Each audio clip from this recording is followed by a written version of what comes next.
अभी हमारे आदरणीय संतों के द्वारा बहुत ही मार्मिक कल्याणकारी विचार श्रवण किए, उसमें कुछ बाकी नहीं।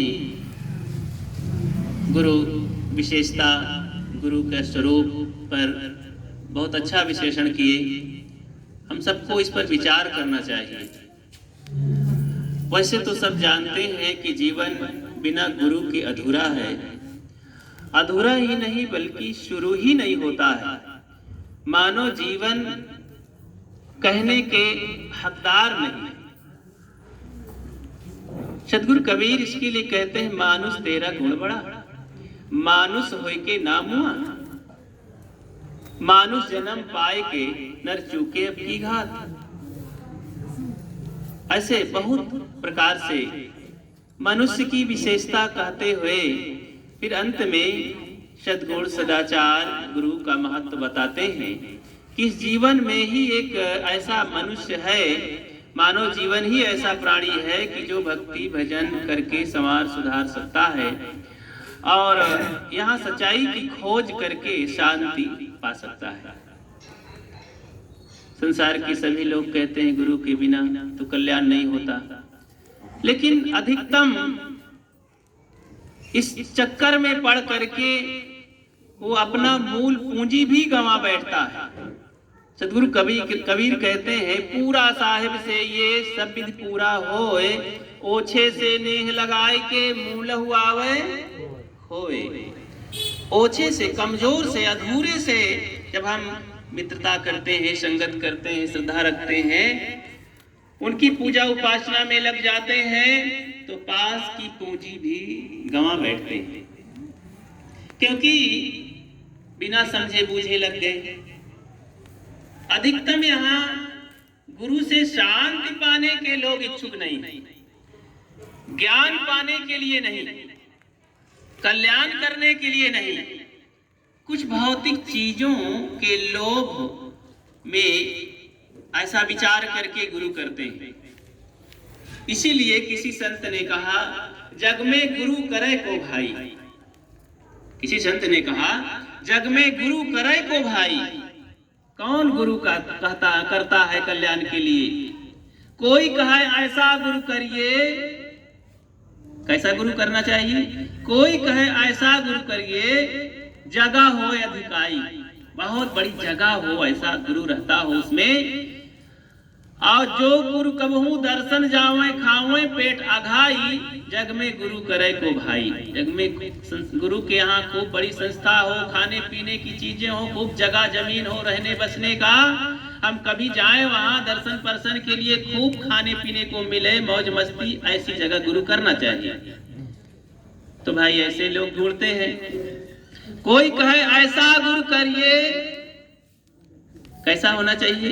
मना करे नहीं राई, वो कुछ मना ना करे, रोके ना। मदिरा मांस सबे कुछ खाई, खावे पेट अघाई, जग में गुरु करे को भाई। ऐसा गुरु करना चाहिए कि वो त्याग न बतावे, बैराग न बतावे, बोध न बतावे, सद्गुण सदाचार की बात त्याग की न बतावे। वो सब कुछ हमें सरलता से कह दे कि अरे सब खाओ पियो मौज मस्ती करो, बस भजन करो भगवान का। गुरु कर लिए हो, नाम मंत्र हम बताए देते हैं, तुम्हारा सब कल्याण हो जाएगा, ऐसा गुरु करते हैं। कोई कहे ऐसा गुरु करिए, कोई कहे जाति गुरु करिए, सब खर्चा मिट जाए।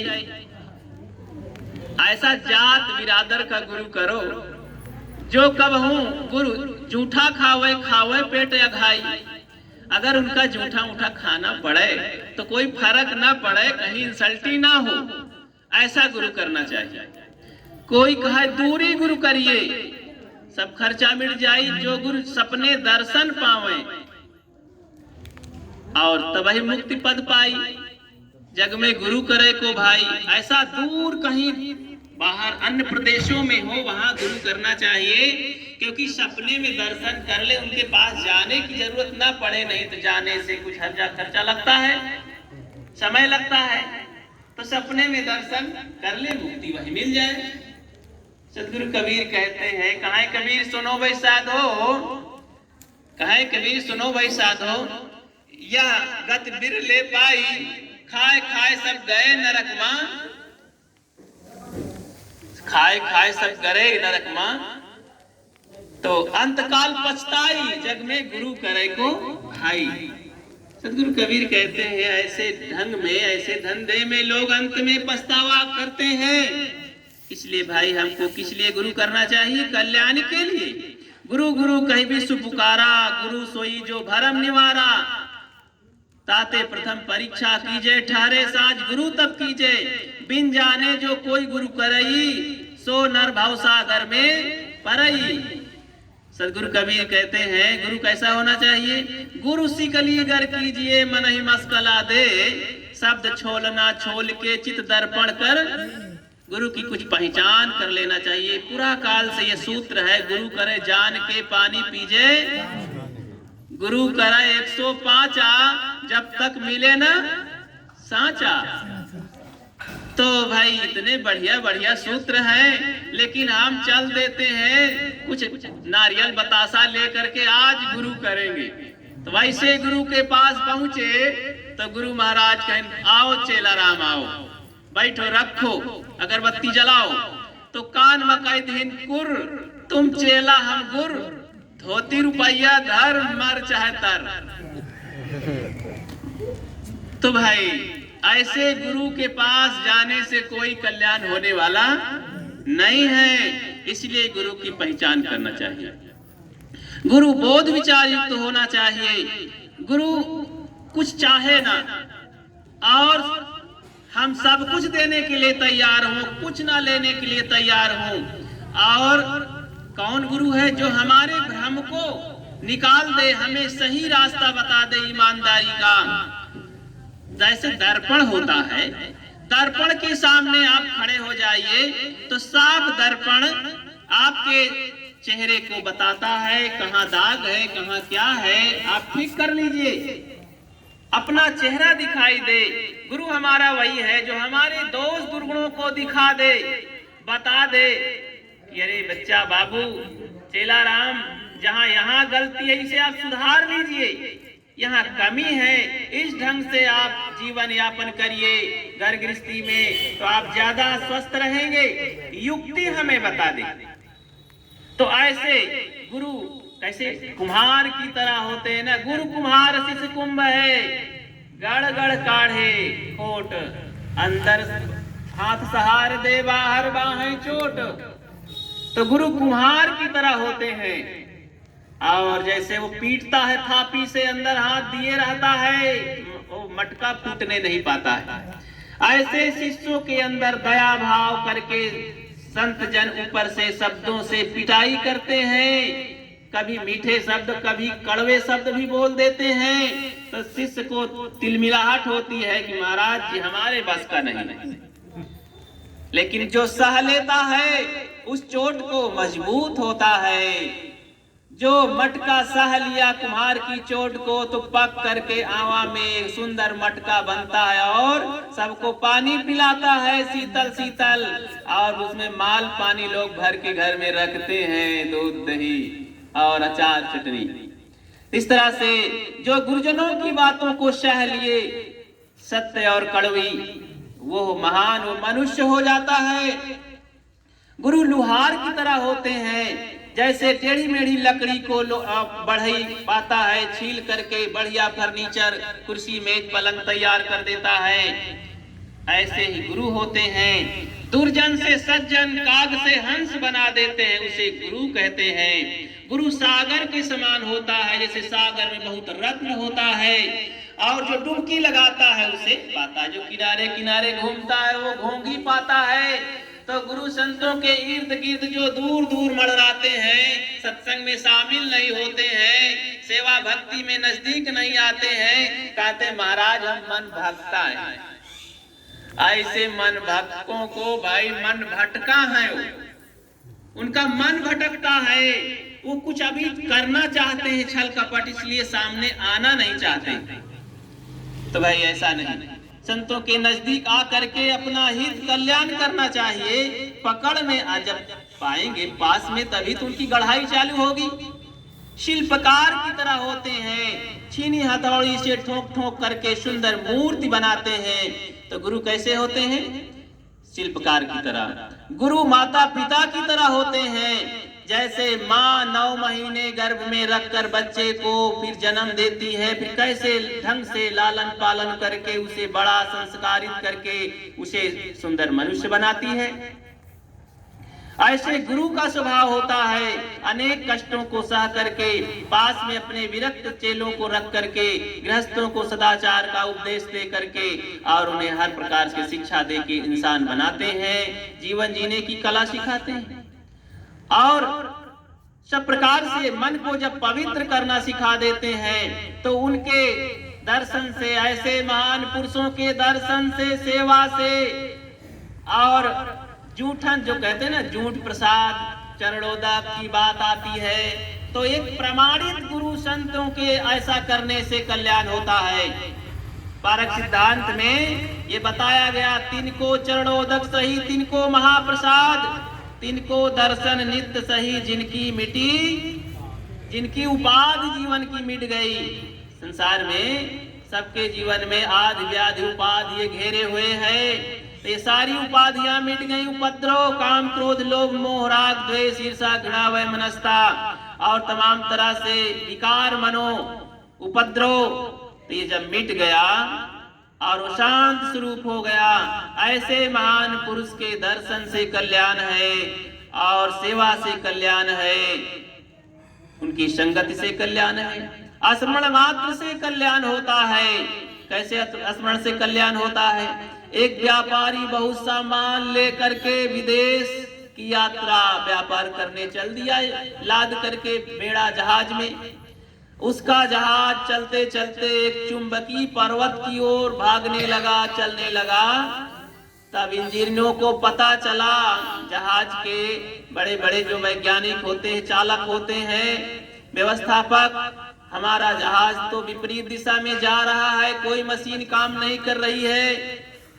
मालिक को बताया गया, व्यापारी को, कि भाई तुम्हारा माल अब खतरे में है, सबकी जान खतरे में है। मालिक उदास हो गया और ईश्वर परमात्मा तमाम देवी देवताओं की आराधना वंदन करने लगा। हे देवी देवताओं, क्या मेरा जीवन इसी समुद्र में समाप्त हो जाएगा? क्या ये मेरे करोड़ों का माल यही समाप्त हो जाएगा? बीवी बच्चे अब नहीं मिलेंगे हमें? रोने बिलखने लगा। अंत में याद आया कि अरे मैं भक्त हूँ, जरा अंतिम में स्वाहा तो हो ही जाऊंगा, गुरु महाराज को याद कर लूं। तब याद किया, हे गुरुदेव, अब दोबारा दर्शन अब लगता है नहीं होंगे आपके, आप ही हैं एक सहारा देने वाले इस जीवन में। अब कोई देवी देवता भगवान काम करने वाले नहीं हैं, आपके ही चरणों की वंदना करता हूँ।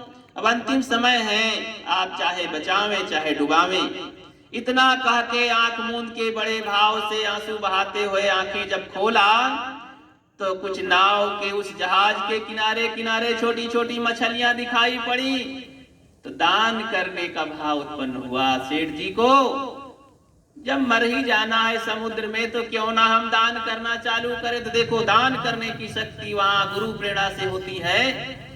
तो अन्न के बोरों को खोल करके जरा इधर उधर छींटते हैं, फेंकते हैं, तो छोटी छोटी मछलियां बहुत आती हैं। इतने में बड़ी मछलियां आती हैं, इतने में एक बहुत बड़ी मछली होती है, आती है। तो बड़ी मछली को देखकर व्यापारी एक बोरा में मोटा सा रस्सा बांध के पूरा बोरा ही गिरा देता है, 2-4। आओ उस बोरे को लेकर मछली मुख में पकड़ करके भागती है और रस्सा बंधा हुआ है मोटा सा। अब जहाज में झटका देती है, बहुत बड़ी मछली थी, ताकतवर। अब खींच के विपरीत दिशा में लेकर भागी और तब तक भागती रही जब तक कि बोरा छूट नहीं गया। तो व्यापारी और वहां के जो बुद्धिमान लोग थे, जब देखे कि हमारी नाव छूट गई है चुंबक पहाड़ से, पर्वत से, अब नाव खतरे से बाहर हो गई है, तो उस रस्से को काट दिया गया औजार से।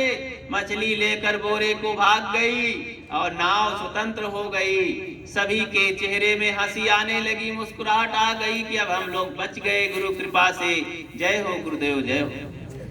तो ये है गुरु कृपा। इसलिए ऐसे महान पुरुष की याद मात्र से तमाम चिंताएं समाप्त हो जाती हैं। केवल यही नहीं कि आप पास में जाएंगे, रहेंगे, बैराग करेंगे तभी से कल्याण होगा। आपके घर गृहस्थी में संत गुरु आके तमाम दुख और समस्या का समाधान भी कर देते हैं। बहू बेटियों को समझा करके, भाई भाई को समझा करके, सामाजिक व्यवस्था को बता करके, आपके मनोविकारों को समझा करके कि भाई संतोष करो, इस तरह से हिम्मत ना हारो, हिम्मत दे करके बहुत आगे बढ़ा देते। हमने देखा समाज में, गांवों में, गरीबों में जा करके जो बेचारे अनपढ़ और बहुत दरिद्रता का जीवन जी रहे थे, गंदा संदा, मांसाहारी, शराबी, गंदा जीवन, संतों ने उन्हें जाकर समझाया बुझाया। आज उनकी जिंदगी बदल गई। आज वही हंसते हुए आते हैं, चरणों में गिरते हैं संतों के। माँ बहन बेटियां भी कहती हैं कि गुरुदेव अगर आप ना मिले होते तो ये पुरुष लोग शराब पी पी करके हम लोगों को मार डालते और घर नष्ट हो गया होता, हमारे बच्चे जुआड़ी शराबी हो जाते, आपने हमें इंसान बना दिया। तो संतों की ये सब कृपा ही तो है। तो परिवार समाज में आकर के छोटे छोटे तमाम अवगुणों को, समस्याओं का समाधान कर देते हैं। ये है गुरु कृपा। तो लोग कहते हैं हमें बैरागी त्यागी संतों की क्या जरूरत है। अरे शब्द बोध बिना गुरु के नहीं होता है। का खागा ये शब्द बोध है, ये शब्द बोध बिना गुरु के नहीं होता है। तो तत्व बोध कैसे होगा बिना गुरु के। तत्व बोध है आत्मज्ञान, ये संसार की सच्चाई का ज्ञान। इसलिए गुरु की महान आवश्यकता है। लेकिन बिना जाने समझे यहाँ कई तरह के होते हैं गुरु नामधारी। सच्चे सदगुरु की बात है यहाँ। तो असली, नकली, फसली, दखली चार तरह के होते हैं। गुरु, गुरुआ, और सदगुरु। तो इस तरह के चार में समझना होगा। 3 ठो छठ से छोड़ दे, उनके चक्कर में बहुत न पड़े। सदगुरु हमारा कल्याण करते हैं। गृहस्थी में आकर के चाहे सदगुरु काम करें, चाहे विरक्त साधकों को लेकर भ्रमण करें, सिखाएं, सदगुरु ही काम करते हैं। ये 3 हमें काफी। एक गुरु है समाज में, समाज के लोग सब गुरु ही हैं। माता पिता, भाई, बंधु, हमारे हितैषी भौतिक क्षेत्र में तमाम सहारा देने वाले एक गुरु है सब। तो इन गुरुओं का तो आदर सम्मान है। और एक गुरुआ होता है, वो तमाम 420 बता करके फंसा लेता है, ठगता है, मानसिक शोषण, बौद्धिक शोषण और आर्थिक शोषण करता है। ऐसे लोगों के चक्कर में नहीं पड़ना है। और एक गुरु होता है, वो पंडा पुजारी होता है, वो मुर्गा और जीवों की बलि चढ़वाता है। तो देवी देवताओं के नाम पर, ईश्वर परमात्मा के नाम पर कुर्बानी करता है, बलि चढ़वाता है, बहुत सा ठग लेता है और शराब मांस खाता पीता है। ऐसे गुरुआ लोगों के, गोरू लोगों के चक्कर में मत पड़ना। वो इंसान नहीं है। वहां पर जादू मंत्र छू भू देवी देवता के नाम पर नहीं फंसना है। तो हमें सदगुरु जब मिलेंगे तो सारे बवंडर से हमें बचा लेंगे, हमें सद्बोध देंगे, सही इशारा देंगे, सही रास्ते में चलना सिखाएंगे, सब प्रकार का प्यार स्नेह भी देंगे। अगर उनका कहा नहीं मानेंगे, उनकी बातों पर नहीं चलेंगे, फुसला करके लाला, बच्चा, भैया, बाबू प्यार दे करके संत समझाते हैं, बेटा कह के समझाते हैं, उनकी बात लोग नहीं मानते। फिर क्या करते हैं? फिर यमराज आता है। तो ये यमराज कौन है? यहाँ के जबरदस्त लोग होते हैं, डंडा, लाठी, तलवार, बंदूक से समझाते हैं। नहीं मानोगे तो लोग अब जेल में पहुंच जाएंगे। तो वहां तो डंडा लाठी है ही है। थानेदार साहब पहले समझाते थे। तो वो यमराज है, लाठी डंडा तलवार से समझाएंगे, तब भी समझ में नहीं आएगा ना। तो और एक विकराल भी मौत आ धमकती है। मौत कहती चलो यहाँ से, अब धरती से तुम्हारा पत्ता खाली, अब चलो तुम फिर जन्म लो। तमाम गंदे जानवर और छोटे मोटे कीड़े मकोड़े बनो, वही झेलो अपना। तो भाई 3 यहाँ पर सत्र चलते हैं। संत गुरु समझाते हैं प्यार स्नेह दे करके, बहुत बढ़िया भाव दे करके, अच्छे से समझा करके, बेटा लल्ला बच्चा कहा करके। कबीर साहब ने समझाया ना, दादा भाई बाप के लेके चरण होई हो बंदा, अब की पुरिया जो निर्वारे सोजन सदा। तुम्हें मैं दादा कह दूं, भाई कह दूं, पिता कह दूं, बच्चा कह दूं, बेटा कह दूं, इस मानव जीवन को कल्याणकारी बनाओ, सद्मार्ग में लगाओ, गुरु के शरण में लगाओ, शांति पाओगे, उद्धार हो जाएगा। इसीलिए कितना विनम्र, मैं रो यह जगत को, ऐसे महान पुरुष हम सब के लिए रोते हैं। और हम किसके लिए रोते हैं? हम अपने शरीर और खाना पीना और लाला बच्चा के लिए रोते रहते हैं। और ऐसे महान पुरुष जो सदगुरु हैं, संसार के लिए रो रहे हैं। तो जरा उनकी रुलाई पर ख्याल तो करें भाई, कुछ तो होना चाहिए दर्द कि महापुरुष हम सबके लिए रोते हैं, हम क्या कर रहे हैं? इसलिए उनके संदेशों पर चल करके कुछ तो उन्हें हम सांत्वना दें कि गुरु महाराज बस हम चल रहे हैं, प्रयास कर रहे हैं, प्रारब्धानुसार और मेहनत कर रहे हैं, आपकी दया होगी तो और आगे बढ़ते जाएंगे। तो संत गुरुजनों की फिर दया और काम करने लगती है। इसलिए गुरुजनों से हमारा इस भौतिक क्षेत्र में, परमार्थिक क्षेत्र में, हर क्षेत्र में कल्याण ही कल्याण, उन्नति ही उन्नति, सुख ही सुख है। इसलिए सबको चाहिए कि ऐसे बोधवानों, वैराग्यवानों, संत गुरुजनों की शरण में लग करके और मानव जीवन को सफल बनाने के लिए कुछ साधन करे, भजन करे। ऐसा कि अभी हमारे साहिब जी के द्वारा श्रवण ही कर रहे थे। इस परिवार के लिए हमारे बाबा गुरु तपसी साहेब जी बाबा गुरु हैं, तो मैंने उनका दर्शन किया। एक वो भी एक महान पुरुष थे, बड़े ही वैराग्यवान और त्याग वैराग की मूर्ति रहे। सदगुरु अभिलाष साहेब जी के बड़े गुरु भाई रहे। तो इस प्रकार वो बैरी फतेहपुर समाज में उनका एक समय जलवा था और उनके साथ में 15, 20, 30 वैराग्यवान बड़े पहलवान संत रहते थे। और अब तो सारी संख्या धीरे धीरे समाप्त हो गई, अभी 2-3 बचे हुए हैं। अभी शंकर साहब यहाँ आते हैं और हम लोग उनके तो नाती पोता हो गए। हाँ, तो तीसरी पीढ़ी में चल रहे हैं। तो लेकिन ये पीढ़ी यहाँ कहने के लिए है, लेकिन गुरु का बोध जहाँ होता है, ज्ञान होता है, इसका एक निर्णय संत देते हैं। कैसे कि गुरु निर्णय में जो जो चलता है वो सब संत साधु सदगुरु तैसे भिन्न न मान। जो गुरु मार्ग में चलते हैं, बोध पाते हैं, शांति से रहते हैं, विचारवान बोधवान है, वो सब गुरु ही है। श्रेणी है, कोई संत है, कोई गुरु है, कोई साधु है। तो इस प्रकार से हम संत बोधवान संतों गुरुजनों को साधु गुरु मान करके, जिनसे दीक्षा शिक्षा लिए हैं, उनको भी श्रद्धा रख करके अपने बच्चों तक ये बात पहुंचाएं कि हम सब लोग सद्मार्ग में चले, भक्ति मार्ग में चले। और ये बहुत सरल, बहुत सौम्य मार्ग है, कल्याणकारी है, कोई दिक्कत नहीं है और साफ स्वच्छ जीवन होता है। तो इससे जीवन सफल होता है। आप सबको धन्यवाद देते हुए इस गुरु पूर्णिमा के अवसर पर, महान पर्व के अवसर पर बहुत बहुत धन्यवाद है संत गुरुजनों की ओर से। सब आगे बढ़ते रहें। ये माताएं बहनें भी तमाम भ्रम अंधविश्वास को छोड़ करके खूब गुरु मार्ग पर निर्भय बने, बोधवान बने, जाग जाएं।